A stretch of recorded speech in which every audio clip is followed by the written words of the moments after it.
दिसला त्यावेळी त्या गुरुने सांगितलं, हा आरसा मी तुला दुसऱ्यातले गुण बघण्यासाठी दिलो होतो, तुझ्यातले गुण बघण्यासाठी दिलो होतो. ते आरसा त्याने स्वतः पुढे धरून स्वतःमध्ये हे जे गुण आहेत ते बदलून चांगले गुण निर्माण करायचं होतं, पण तो सातत्यानं दुसऱ्यातले गुण बघण्यासाठी निघाला.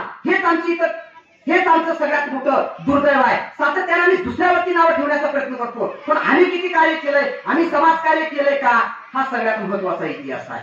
यशवंतराव होळकर ज्यांनी इंग्रजाला तब्बल 18 वेळेस पराभूत केलंय, या मातीमध्ये इंग्रजाला 18 वेळेस पराभूत करणारा एकही राजा नाही. तत्कालीन काळामध्ये इंग्रजाशी झुंज घेणं, त्यांच्या अतिशय प्रशिक्षित सैन्याशी झुंज घेणं अतिशय जिगरीचं. पण यशवंतराव होळकरांनी तब्बल 18 वेळेस त्यांना पराभूत केलंय. तब्बल 18 वेळेस असा किमया करणारा राजा तुम्हाला या मातीमध्ये भेटणार नाही, एकही राजा भेटणार नाही.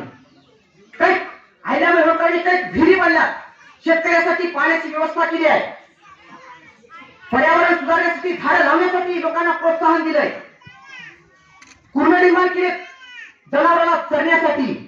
अहिल्याबाई होळकरांनी आपल्या स्वराज्यामध्ये कोणी उपाशी राहू नये हे त्यांनी बघितलंय. तत्कालीन काळामध्ये येणाऱ्या जाणाऱ्या वाटसुरूची बिल आणि पेढारी लोक लुटमार करायची, त्याला नाळायचे, छळायचे.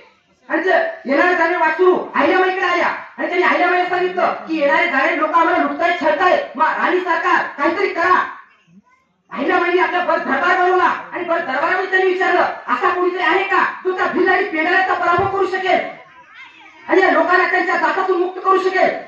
पण कोणी समोर यायला तयार नाही, कारण त्या भिल आणि पेढ्याचं लढणं म्हणजे अतिशय मुश्किल, भिल आणि पेढारी अतिशय घातक. आणि मग अहिल्याबाई होळकरांनी आपल्या भर दरबारामध्ये सांगितलं की जो कोणी त्या भिल आणि पेढ्याचा बंदोबस्त करेल त्याला मी माझी मुलगी देईन. त्यांनी आपली मुलगी देण्याचं ठरवलं.